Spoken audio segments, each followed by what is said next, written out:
Okay, I think I was talking on mute. Hi everyone, hola a todos. Muchas gracias a todos por estar aquí. Thank you everyone for being here. We are honored to celebrate with you and recognize everything that we accomplished tonight. Estamos muy alegres de poder celebrar con todos ustedes todo lo que hemos logrado juntos.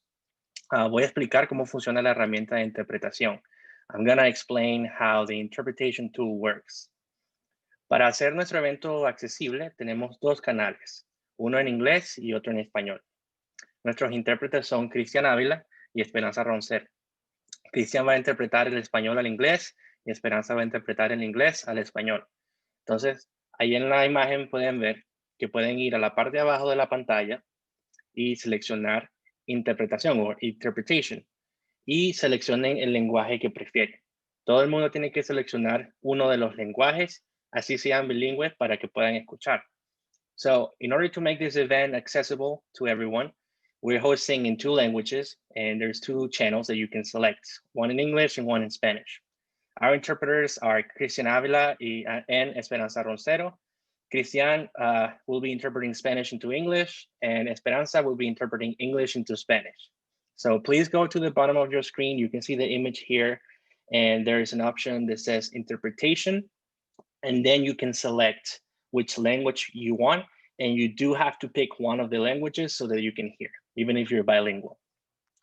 Okay, so now I'm gonna switch to English. Yo voy a ponerme en el canal de inglés.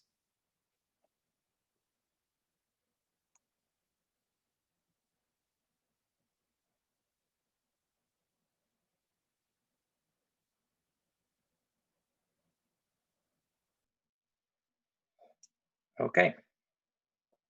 So first of all, we would like to thank La Voz for sponsoring this event.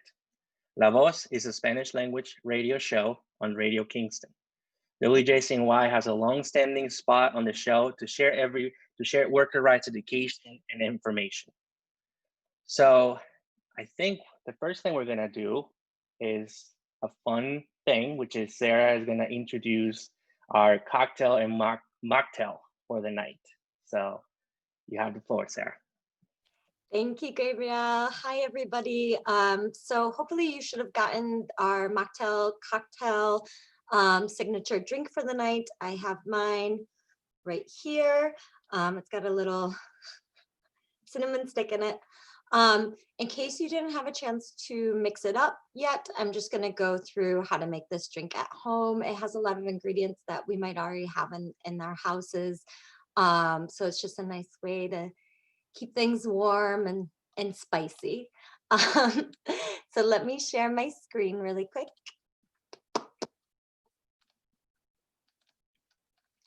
And here we go. I hope you all can see that along with my computer messages. And so this is our autumn spice cider mocktail or cocktail. To make it, you just need a couple of cups of apple cider, a couple of cinnamon sticks, star anise if you have it, and some additional nutmeg and cloves. And if you want to turn this into a cocktail, you can do that with just a half a cup of hard cider and an optional splash of spice rum or some Mandarin lemon bitters if you're fancy. We did recommend that folks combine those ingredients and refrigerate them for an hour just so the spices have time to really marinate with the cider. So we just mix those spices together, shake it a bunch, refrigerate it, shake it again, and then drink it up. And then for the cocktail, we'll do all those other steps, and then we'll actually combine a half a cup with the spice cider we made with a half a cup of hard cider, and then those additional splashes of drinks. I'm gonna stop share. And we want to thank the winner of our raffle. We had an early raffle for anybody who registered early for the event. And the winner of our raffle was Betty Garcia Matheson. I hope you're on.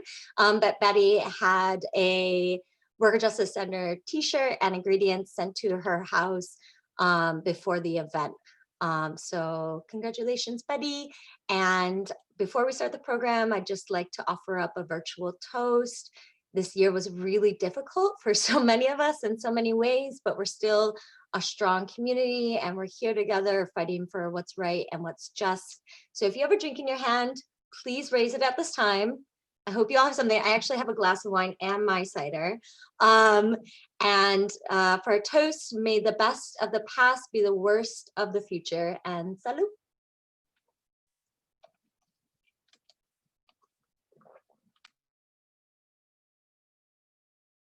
Okay, so now we'll go into a presentation of our program highlights from the year. And joining me for this presentation is our new interim co-director, my dear, dear colleague who I love so much, Diana Sagdilan. Thank you, Sarah. Welcome, everybody. Thank you for joining us tonight. We will be this past year has brought many challenges.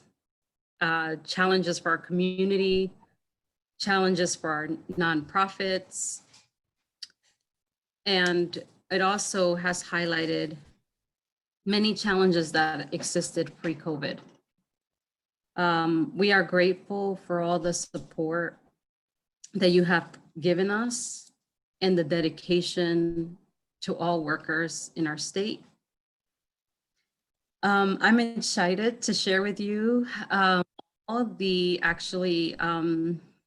successes that you as a community have shared with us and collaborated with us to achieve all that we have so far this year. I want to also share that for me, it's been a while for me to just be like a face for the organization.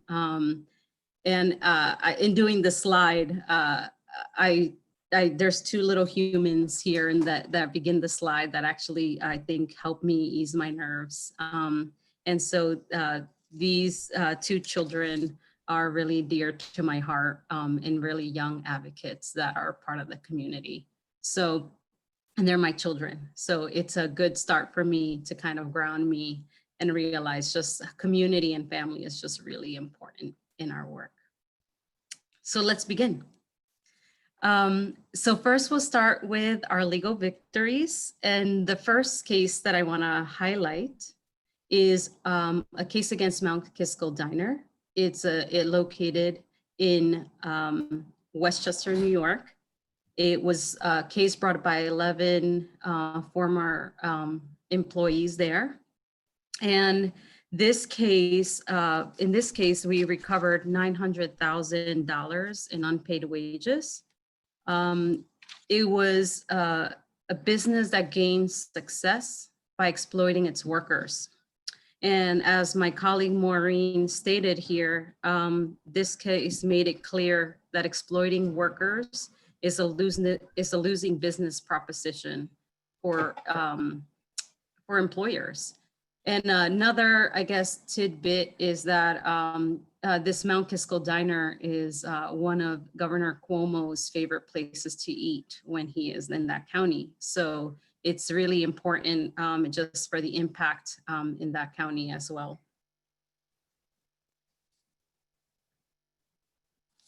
Okay, the next is, as for some of you, many may know that Worker Justice Center has worked to improve the lives of farm workers in New York State for many years. We are the only private nonprofit legal services organization that continues to litigate farm worker cases. As you may know, the Fair Labor Practices Act, or the FLIPA, as we call it in our organization, is a new regulation stating that farm workers shall receive overtime pay over 60 hours per week. So the settlement reached here against Smith Family Farms is the first lawsuit under this act. It is our goal to continue doing our advocacy efforts to bring that threshold down from 60 hours to 40 hours. Farm workers are essential for all of us, and it is because of them that we always have food on our tables, and they should be treated the same and receive overtime pay after working 40 hours in a week. And so this case, it's one that I will continue to highlight the work as we move towards the future. So our case against Dairy Dell, it was an important case, as 48 H2A agricultural workers in Western New York were not only denied overtime, but their housing conditions were horrible. Bringing cases like this to court is only a step towards improving the lives of all workers, regardless of their residential status here in our state. The largest class action that we had this year, and actually in the history of our organization, it was against Cafe Spice. So this case recovered the $1.6 million for 700 current and former employees, but really made such an impact in Orange County, New York. And it also, due to the involvement of the plaintiffs and just how instrumental they were in this case, it also began to change the practices, the current practices of this packaging company. And finally, the newest case that we're currently working on is against Akima Global Services. Akima paid $1 per day in commissioner credit to detainees working at the Buffalo Federal Detention Center. This private company is profiting from immigrant detainees at this detention center, therefore exploiting people detained and not paying them any of the fair wages while they are making a lot of money out of them being detained. And it's a case that will continue, and it's an important case for us. Thank you, Deanna. I'm really excited about the Batavia Detention Center case, and you'll be hearing more about that in the coming months. So I'm going to highlight now our advocacy campaigns. I work as the Advocacy and Communication Specialist at Worker Justice Center, so all of these campaigns are near and dear to my heart, and it's what I eat, breathe, and sleep currently.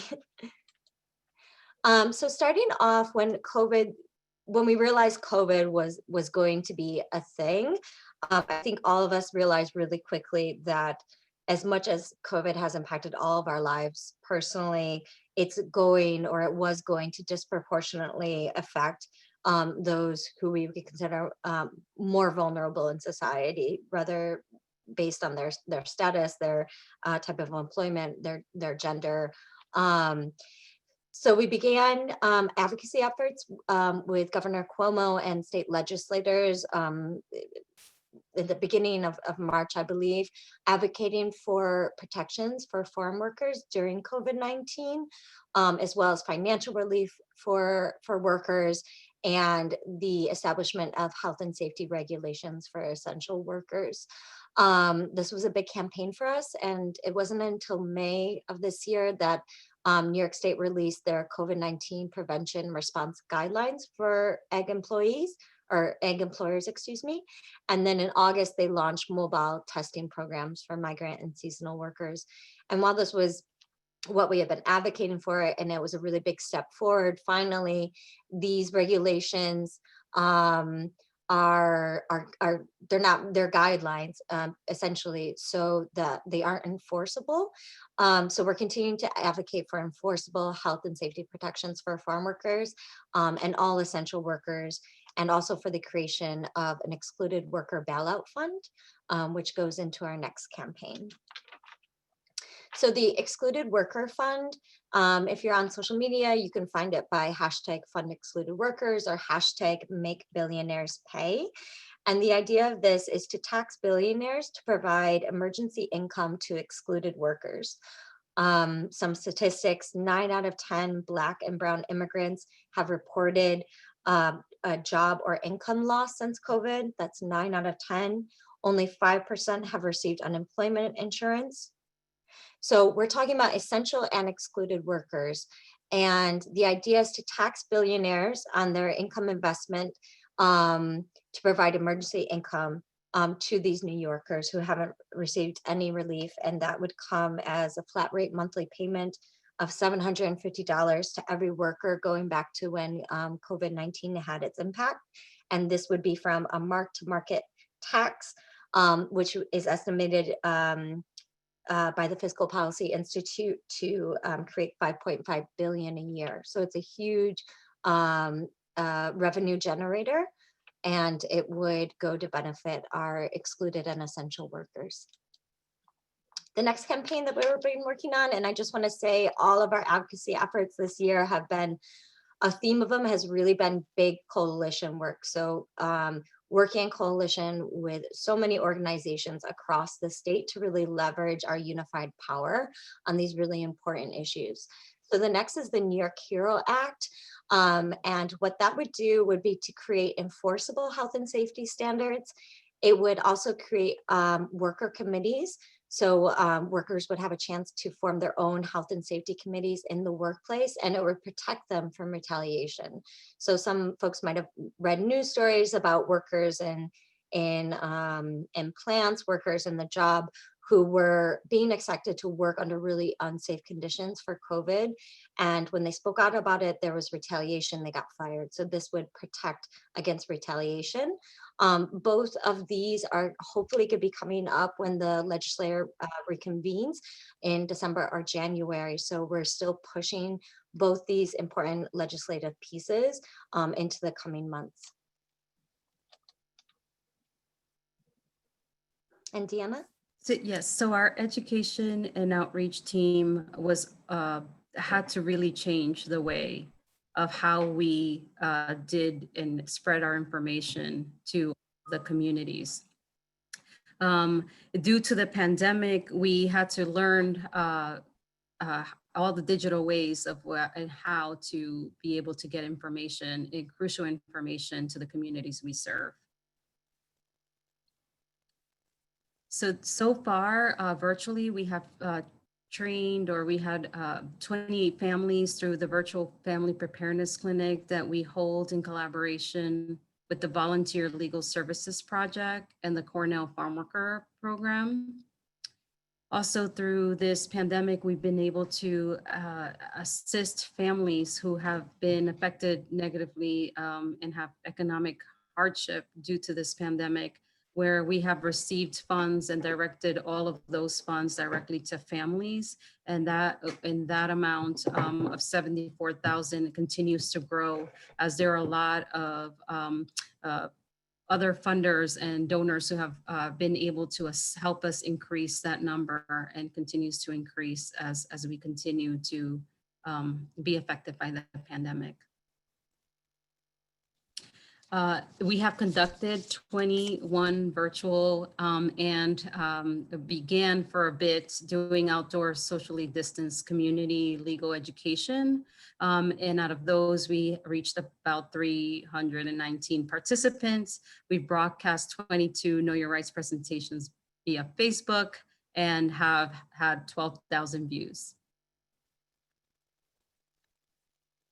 We've also created bilingual toolkits so that the community could have a resource packet to know how to do in terms of information of prevention, access to treatment and worker rights, and other types of information in both Spanish and English. And up to date, it's been accessed by 1,500 people. We also received some funding from OSHA to be able to prepare educational materials to for COVID prevention for agricultures and food processing workers this year.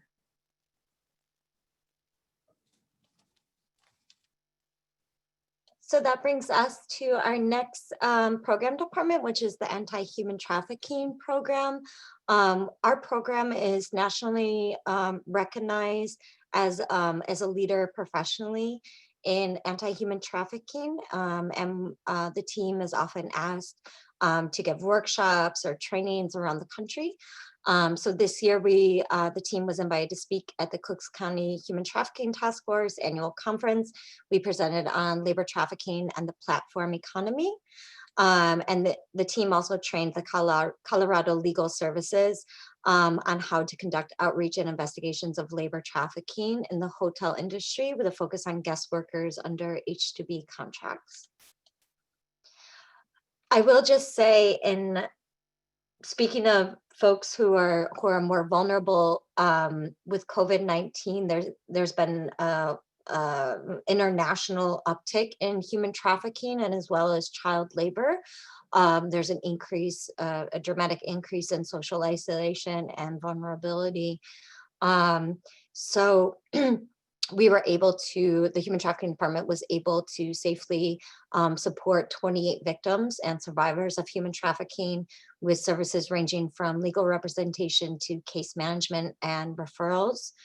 And the team also trained 153 professionals on victim identification. And these were professionals who work with at-risk populations or work in industries where they might come into contact with victims who maybe they would not have noticed the signs of human trafficking if it wasn't for our training, which pairs really well into our survivor services program. Our service program was also really important during COVID. This year, we've served a total of 29 survivors of domestic violence, sexual violence in the workplace, and or labor or sex trafficking. In response to COVID-19, the Survivor Services Program was really proactive in reaching out to survivors that were that we knew of within our organization. And out of 42 survivors, we were able to safely plan with 28 of them and provided several with ongoing support to meet their basic needs. As well as providing referrals and access to support for resources, food, household goods, PPE, cleaning supplies, etc. Very graciously, we were awarded funds by the United Way of Greater Rochester and the Ulster County United Way to support survivors with these various particular needs experienced because of COVID-19. In all, 10,700 total funds were distributed as cash assistance, direct cash assistance. In the Greater Rochester region, 8,200 cash assistance was provided to 20 survivors, and in Ulster County, 2,500 in cash was given to survivors there. So that's our whole slideshow. Deanna, do you want to say anything? Yeah, I just wanted just to say, even though this year has been so difficult for everybody, it has also, it always brings me joy to see so many of our successes together and how much of an amazing team we have here at Worker Justice Center. And it's, again, I will say that we can't do the work without the support of our community. And our goal tonight was to fundraise $1,500, and we are halfway there. So I wanted just to say and invite everybody to visit our website at WJCNY.org. And if you'd like to make any donation, please, I invite you to continue to support our work. And it's for your generosity that we do the work that we do, and we're able to help our communities. And right now, during this pandemic, it's just really important for us to really stick together. So I really invite you, and I hope that you in the future continue to celebrate the successes with us. Thank you, Deanna and Sarah. That was great. We now would like to introduce our first speaker, Joaquin Vicente. He is a member of Obreros Unidos and a WJCNY client in a successful lawsuit against his former employer, TDL Landscaping. You'll notice also that I'm gonna try my best to speak slowly because we are using interpretation, just to be mindful of our interpreters. But Joaquin, welcome. We're very happy that you're here with us tonight. The floor is yours. If you want to share anything with us, I also have some questions, but this can be a conversation. So if you want to just talk to us about your experience working with us and just your experience, what you were experiencing with your former employer, we would love to hear from you and just your experiences overall.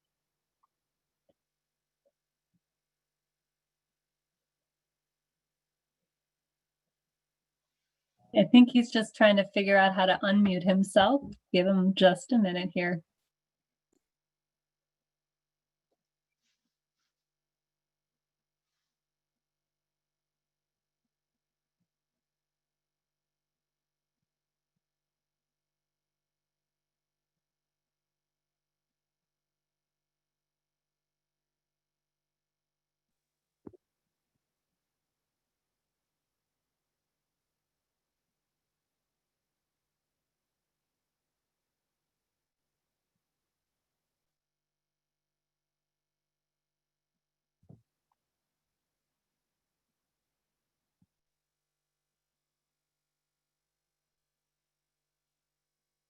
Adelante, Joaquín.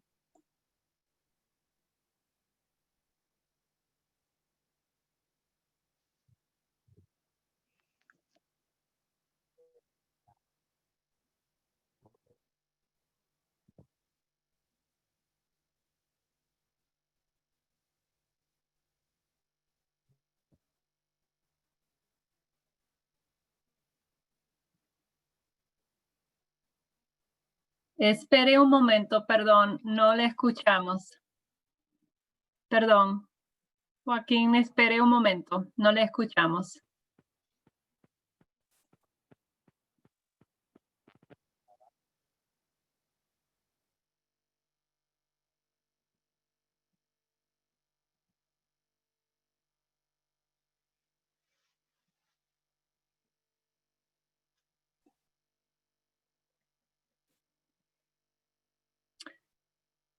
I'm thinking maybe, Gabriel, we can move to the next speaker and come back to Joaquin momentarily until we get this figured out.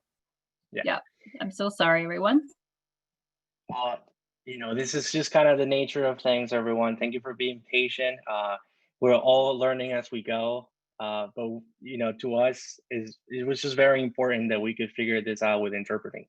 We didn't want to, we didn't want to leave anyone behind. We wanted to make sure that we can make this work. We're trying our best, even through practicing and rehearsing this. It's been a challenge, but we'll move on right now, and then hopefully we can make it work with the interpreting there for Joaquin.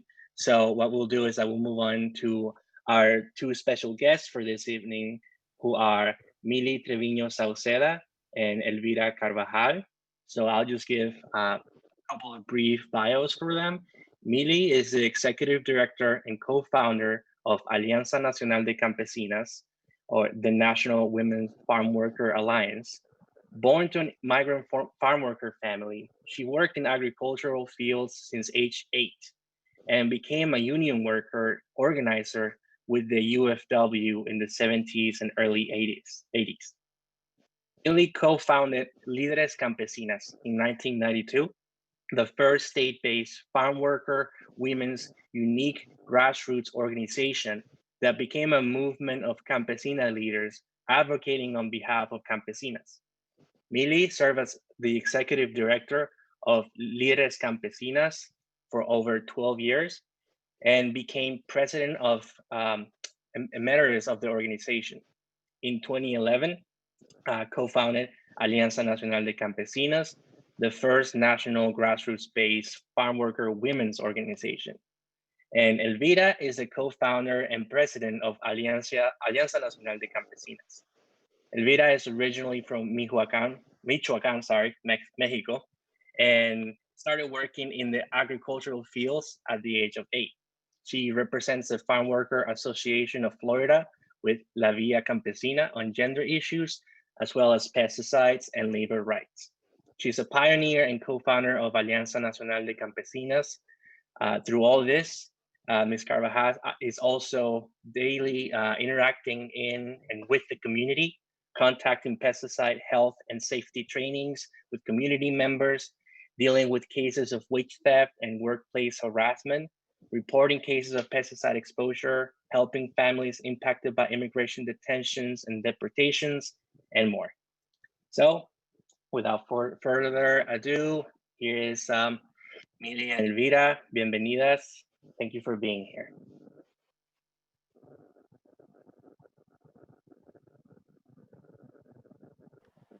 Hola, buenas tardes, buenas noches. Yo soy Mili Treviño Sauceda y ahorita va a estar hablando, estamos hablando Elvira y yo. Muchísimas gracias a Emma por invitarnos a participar aquí. Alianza es una organización de campesinas creada por campesinas y también dirigida por campesinas y a la vez representa a 15 organizaciones alrededor de la nación. Estamos en 11 diferentes estados de los estados más grandecitos donde hay más campesinos, campesinas, ¿verdad? Y estamos representando más de 700,000 campesinas alrededor de la nación y en veces también parte de México y otros países porque son mujeres que están viniendo, regresan y etcétera, ¿no? Pero nuestra organización, como me presentó Gabriel ahorita, ¿verdad? Gracias, Gabriel, la presentación que diste sobre el trabajo que yo tengo, ¿no? Cuando comenzamos a organizar campesinas, y quiero ser bien breve, pero quiero mencionar algo que esto es muy clave, la conexión del Worker Justice Center con el movimiento de campesinas, ¿no? Yo ayudé, como dice, que a comenzar el movimiento de campesinas en California y todavía existe un movimiento muy fuerte de campesinas. Y conocimos a Cheryl G. Aquí está Cheryl y me da mucho gusto verla, que tiene muchos años, ¿verdad? Participando. Siempre digo yo, empezamos cuando teníamos 5 años. No se crean. Pero cuando nos conocimos, Cheryl y yo, fue en un evento que yo di una... bueno, ya no estábamos en el evento, pero fui a Nueva York a dar una presentación y Cheryl quiso juntarse para que platicáramos un poquito del trabajo de líderes campesinas acá en California porque querían replicar algo de ese trabajo y con lo que me estaba platicando, pues yo le decía, pues ya están haciendo bastante trabajo directo, ¿verdad?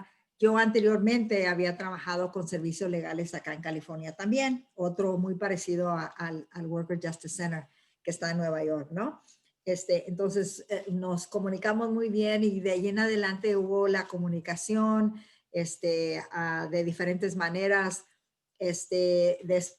Ya teníamos la intención desde 1991 en querer organizar lo que ahora conocemos, lo que ahora tenemos que es Alianza. Y cuando la organizamos ya fue en el 2011. Seleccionar una opción para cambiar al audio de teléfono. No sé si ves esto. El centro de trabajadores, ¿verdad? El Worker Justice Center se interesó mucho y también participó desde un inicio cuando comenzamos a Alianza. Entonces, con Cheryl hemos seguido trabajando, participando, Paola, otras compañeras, Erika, Emma ha sido de bastante apoyo. Elvira ahorita va a ayudar a platicar, pero quiero informar rapidito que una de las maneras como estamos muy conectadas es de que no solamente el centro ayudó a que comenzara Alianza, que es una organización nacional única en toda la nación que está dirigida por campesinas para organizaciones que representan a mujeres campesinas. Entonces, ahí tenemos 4 prioridades y en esas 4 prioridades que tiene Alianza está dirigiendo los esfuerzos sobre lo que es el tema de pesticidas, el tema de la violencia contra la mujer. Cheryl ha estado muy metida con ese tema, entonces desde un principio, desde el año 99, por ahí, en adelante hemos trabajado con ese tema, ¿no? Y ya después los otros dos temas son sobre derechos laborales y también el tema de migración. Entonces, Elvira va a platicar un poquito cómo, bueno, Alianza se le ha dado reconocimiento por los trabajos que al final en el 2011 ya pudimos juntar todas estas organizaciones y pudimos lograr que las organizaciones estuvieran trabajando y ahora juntas, ¿verdad? Y es algo muy interesante, ¿no? Y Elvira va a estar platicando un poquito porque tenemos nada más tiempo limitado y queremos explicarle lo más que se pueda en cómo hemos estado trabajando unidas, no solamente en el tiempo ahorita de COVID, lo que está pasando con COVID, que está lastimando a mucha de nuestra gente, pero anteriormente, como mencioné, ¿verdad? So, Elvira, ¿nos quieres ayudar? Estás en mudo. Ay, perdón. Sí, pues decía buenas noches a todos y todas por esta oportunidad de estar compartiendo con ustedes y también el compartir, ¿verdad? Cómo el Centro de Justicia en colaboración con Alianza hemos estado trabajando, ¿verdad? Como Mili ha mencionado. Pues ellos han participado en la cofacilitación del equipo de pesticidas, que es un tema muy importante en seguir trabajando, ¿no? Para tener esos cambios que nosotros necesitamos. Han estado también la importancia de trabajar juntos dentro de este equipo de pesticidas es para crear acciones, para crear campañas, por ejemplo, la de Morralitos. Esta campaña que acabamos de pasar el mes de octubre, pero que seguimos haciéndola, de cómo esta campaña es para concientizar, ¿verdad? Este tema de pesticidas. Y otras campañas como violencia contra la mujer, las llamadas a las que participan, las llamadas de COVID con la membresía que Alianza tiene, que es cada 2 semanas para reportar todo el trabajo que se está haciendo en cada organización, los retos, los problemas que tenemos. También con las entrevistas o los entrenamientos, perdón, virtuales que se están haciendo. La importancia de hacer esas conexiones con otras agencias, con otras organizaciones. Entonces, esto es un trabajo que sí también, como mencionó Diana, ¿verdad? Sin el apoyo de las organizaciones o de agencias, pues una sola persona o una sola agencia o organización no se puede seguir trabajando. Es mucho trabajo por hacer, es mucho los problemas que las campesinas enfrentamos en los campos de trabajo. Pues que tenemos que seguir trabajando, ¿verdad? Para que cambien. Ahorita en estos tiempos de COVID, ¿cómo se ha visto tan difícil, especialmente para las campesinas, ¿verdad? El miedo a perder su trabajo, el miedo a quedarse sin dinero. Enfermas las están aceptando en sus áreas de trabajo y lo hacen. A veces dices, pero qué inconsciente, pero también pensemos en que es la única manera de ellas traer dinero a sus hogares, a su familia. Entonces, sí, yo creo que las campesinas, campesinos son los más afectados. Todos estamos afectados, pero yo creo que en este caso ni siquiera pudieron recibir los estímulos que estuvieron dando. Las ayudas que están dando las agencias son para personas con documentos. Entonces, sí, han sufrido doblemente en estos tiempos de pandemia. Pero sí, la colaboración ha sido muy buena del Centro de Justicia con Alianza. Y una de las cosas gracias Elvira, una de las cosas que sí quería compartir con ustedes es de que el Centro de Justicia, cuando estábamos creando la misión de Alianza, estuvo muy involucrada, ¿verdad? Entonces, y quiero leérsela por lo mismo, ¿no? Dice, la misión de Alianza Nacional de Campesinas es unificar la lucha y promover el liderazgo de campesinas en un movimiento nacional y crear mayor visibilidad para las campesinas y abogar por cambios que aseguren nuestros derechos como seres humanos, que quiere decir que nosotras, las mujeres, creemos que que somos capaces y que podemos, por medio de nuestro propio involucramiento, aprendiendo sobre nuestros derechos, aprendiendo que hay agencias como servicios legales, como está el Centro de Justicia, como lo empezó a hacer hace veintitantos años del Centro de Justicia, de juntar grupos de apoyo para las mujeres, y las mismas mujeres empezaron a apoyar a más mujeres, ¿verdad? Y a ayudar a que más mujeres se involucraran. Y hemos encontrado que las mujeres que más lo hemos encontrado nada más aquí en California, en Florida, donde está Elvira, en los otros 10 estados, hemos encontrado que entre más, como nosotras las mujeres en nuestras comunidades, nos reconocemos como el centro de la familia. Entonces sabemos que como centro de la familia somos, si estamos bien informadas y sabemos qué existe, sabemos nuestros derechos, nosotras podemos organizar a nuestra familia y podemos organizar a que nuestra familia organice a más gente, ¿verdad? Y así se va yendo, ¿no? Entonces, sabemos que el Centro de Justicia ha sido clave en mucho del trabajo que hace, no solamente por los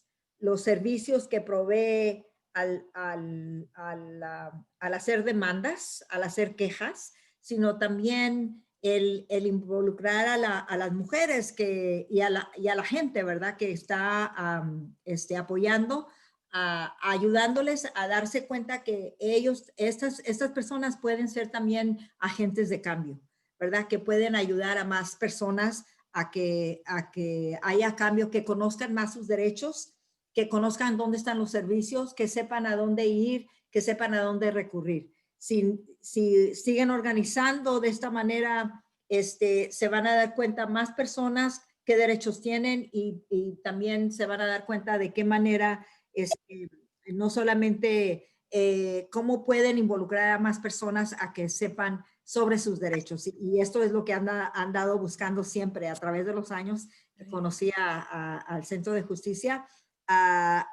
Hemos sabido que son muy legítimos el centro, y un centro que cree primero en la situación de la gente, y basado en la situación de la gente es como dedican el tiempo y el esfuerzo. Y varias de nuestras compañeras de las otras organizaciones que están también en Nueva York son parte también de lo que del fruto que ha salido como mujeres divinas, ¿verdad? Que han salido del Centro de Justicia, ¿verdad? Han animado a las mujeres a que ellas también se sientan que tienen el poder. Aquí se usa mucho el empoderamiento, ¿verdad? Nosotras creemos que el poder es una energía informada, que teniendo eso puedes hacer muchísimas más cosas. Entonces, agradecemos bastante al centro y continuamos trabajando juntas, y sabemos que vamos a seguir cambiando el mundo, seguir empujando para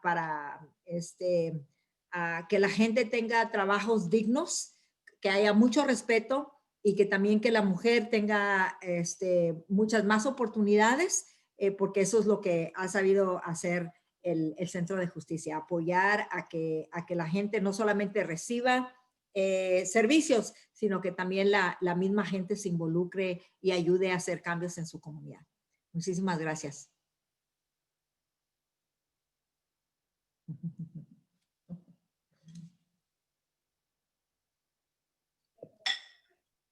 Thank you both so much. It's been really a pleasure to be able to hear you speak about everything you've done in your experience with us. I think we're gonna try to connect with Joaquin if we can, and that will be the next section. So Joaquin, if you can hear me, and if hopefully we can hear you, let me know.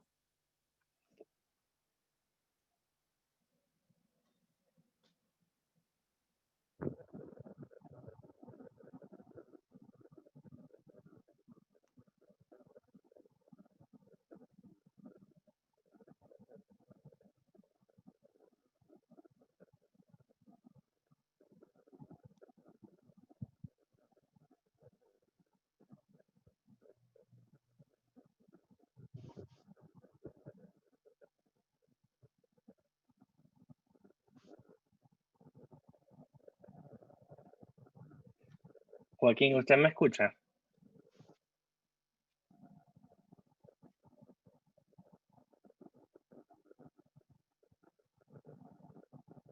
Joaquín, no le escuchamos otra vez. Le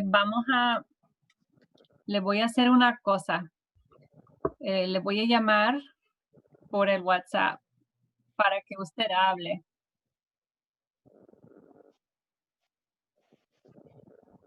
Mira. ¿Ahora me escuchan? Can you hear him, Esperanza? Ok, así lo vamos a hacer. All right. Can he hear me?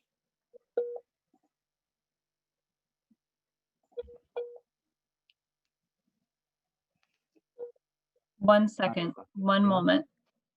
I'm so sorry, we're almost there. No, yo no lo puedo escuchar. Hold on, it's just our WhatsApp is having a hard time reconnecting. Okay. I'm gonna try one more time. I believe.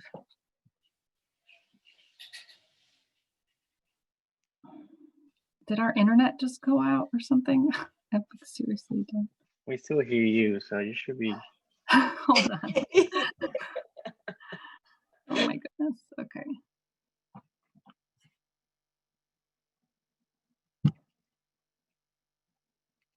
No se preocupe, José, tenga paciencia. Ya ahorita vamos a ver. No se ponga nervioso.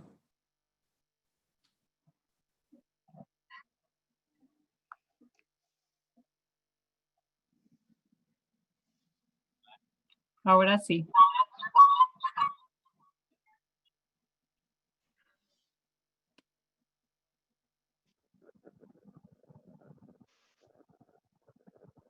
¿Me oye?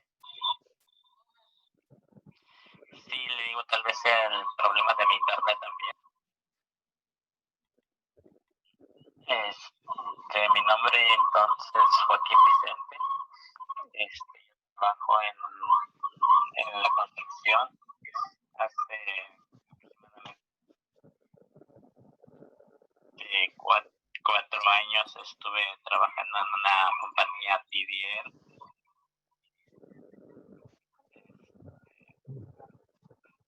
Joaquín, puede ponerse en mudo en el otro aparato, por favor. Ahora sí, perfecto. Siga. Sí, le repito, yo trabajo en la compañía TDE, aproximadamente hace 5 años, 6 años.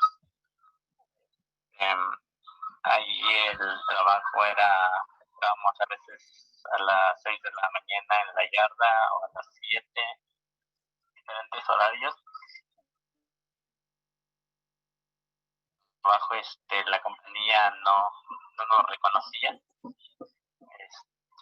Llegó el momento en que nos llegó a dar cheque sin fondo. Y fue lo que nos despertó a mis amigos y a mí.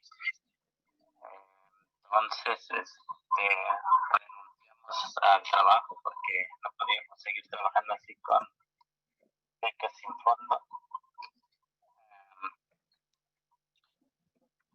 Después nosotros conocemos a la Organización de Obreros Unidos de aquí de Yonkers, New York,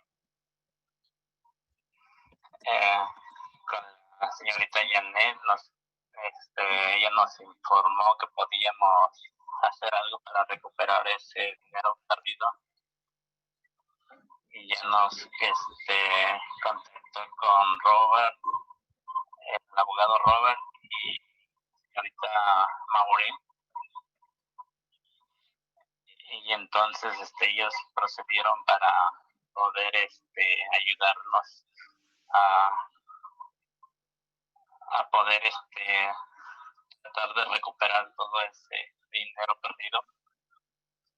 Y sí, gracias a ellos recuperamos primero que nada los cheques sin fondos y nos enseñaron a nuestros derechos que teníamos como trabajador, como jornalero.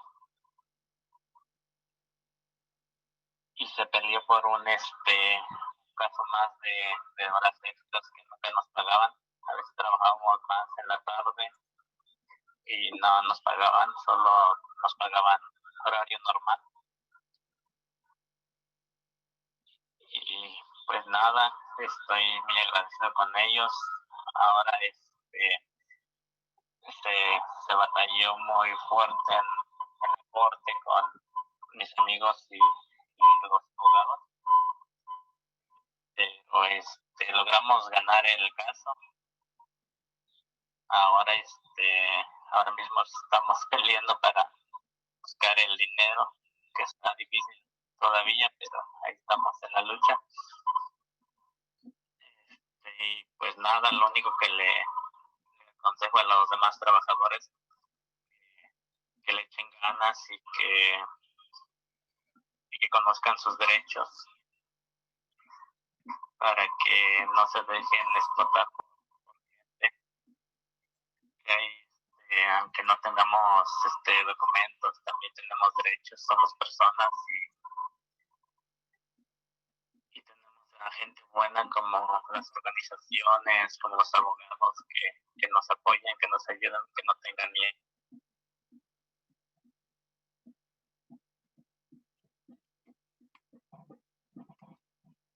Oh, no.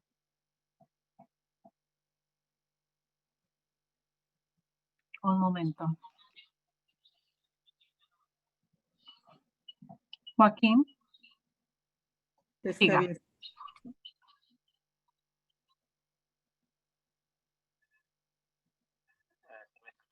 Sí, siga, por favor, disculpe.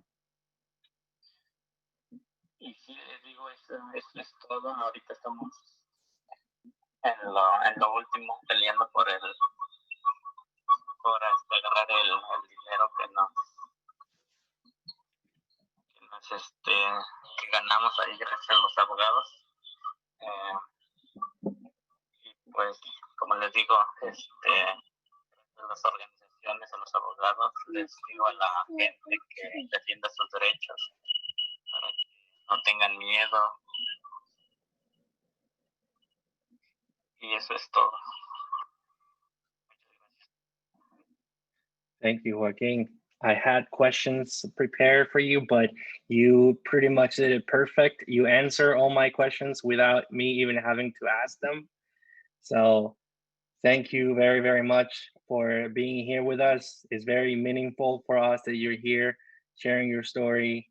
And it's, you are the reason that we do what we do, you and workers like you. So thank you. Thank you very much.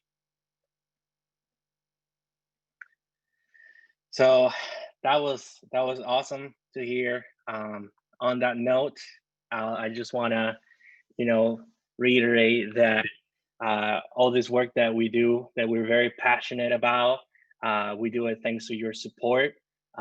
So we want to thank you for being here in this fundraising event with us. And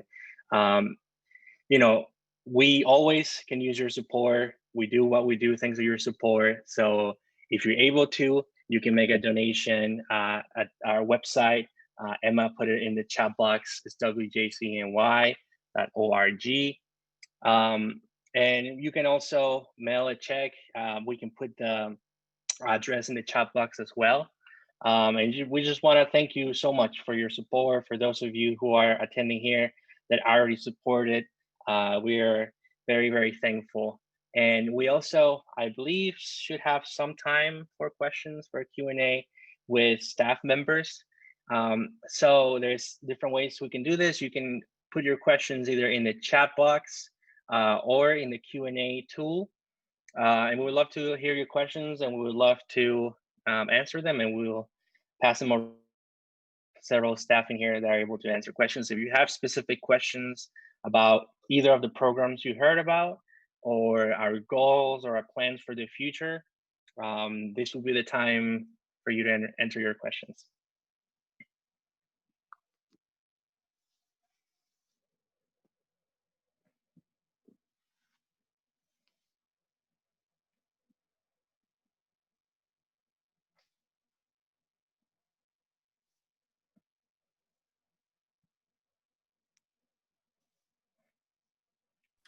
Yo tengo una pregunta para Joaquín. Habla Mili.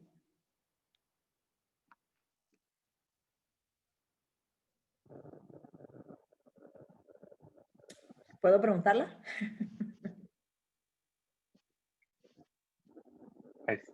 Emma, how are we doing with communication? Can he hear us? Oh, ok. Si no, yo puedo preguntarle aparte, puedo decir que, I ¿verdad? can try, but you might want to take another question first. Yeah. Ok.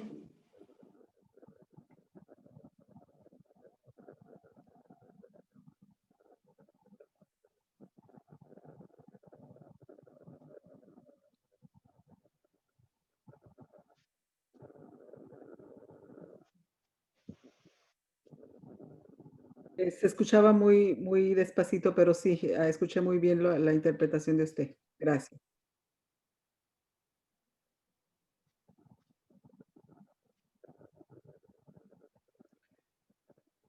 All right. So I don't know if we have, I don't see any questions in the chat box, but I do see an announcement. Hold on, let me pull it up in here. So far, we have raised $1,735, which is amazing. We are so thankful. Yeah, that's great. That's awesome.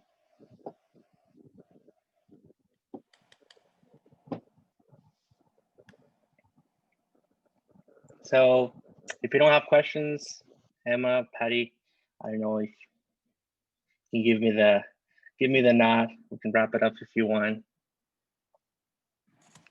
Or we can do another toast. Sarah? I don't know who I have Joaquín back. Tengo a Joaquín otra vez. Good. Okay.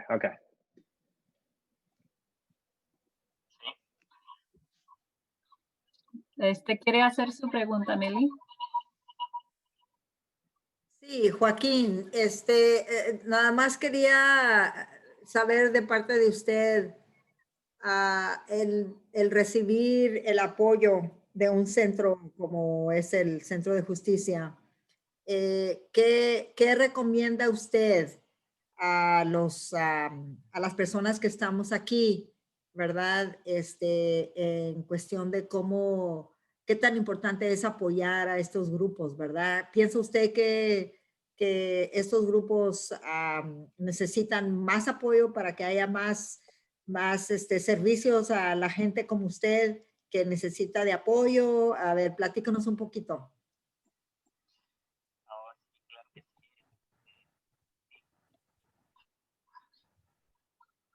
Ya. Sí, claro que sí, ellos necesitan mucho. Sí lo oímos. Sí, siga, por favor. Claro, les digo que sí, ellos son muy buenas personas, son una muy buena, excelente organización y claro que necesitan más apoyo para que ellos puedan seguir ayudando a gente como yo y como muchas personas que han ayudado. Y yo personalmente les agradezco mucho porque los abogados que nos ayudaron a nosotros pelearon muy duro para ayudarnos. Sábados o domingos ahí estaban para asesorarnos, para enseñarnos y así poder pelear nuestros derechos. Y pues nada, yo lo recomiendo a esas organizaciones que son muy buenas. Y usted estaría dispuesto a recomendar a otra gente, ¿verdad? Que vaya con ellos, ¿verdad? Claro. Entre más conozca usted porque me imagino que usted aprendió mucho sobre cosas que a lo mejor no sabía y que ahora que sabe, qué mejor que ustedes que han recibido este tipo de servicio que ha sido muy bueno, que le pase la voz a la demás gente, ¿no? Que este grupo, este centro está ayudando mucho, ¿verdad? Es un centro muy confiable, es un centro muy comprometido, como usted dijo, estaban los fines de semana, no importa la hora, y estaban tratando de asegurar que ganaban para que usted tuviera lo que la justicia que estaba buscando. ¿Verdad? Muy cierto. Muy bien, muchísimas gracias por su testimonio. Eso es bien válido, bien válido. Gracias. Hasta a mí me va a comprometer a que yo le dé una donación al Centro de Justicia, ¿eh? Sí, ¿verdad? Sí. Gracias y gracias a todos por hacer posible esto.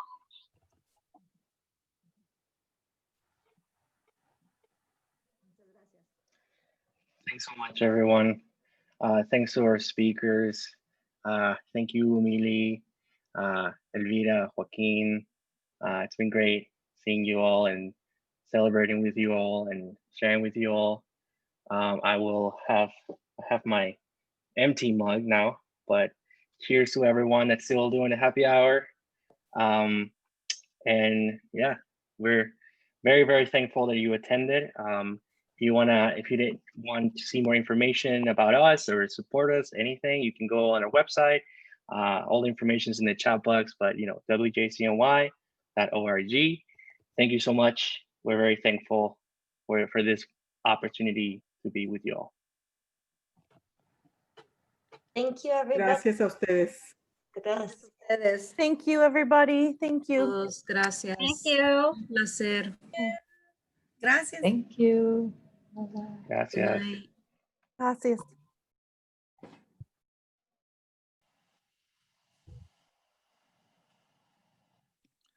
Diana está intentando comunicarse Esperanza. Diana? Ya cambio a Hola. español. Or you just turn off the interpretation.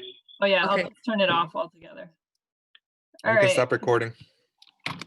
Mira, Muchas gracias. gracias a todos los intérpretes. Gracias.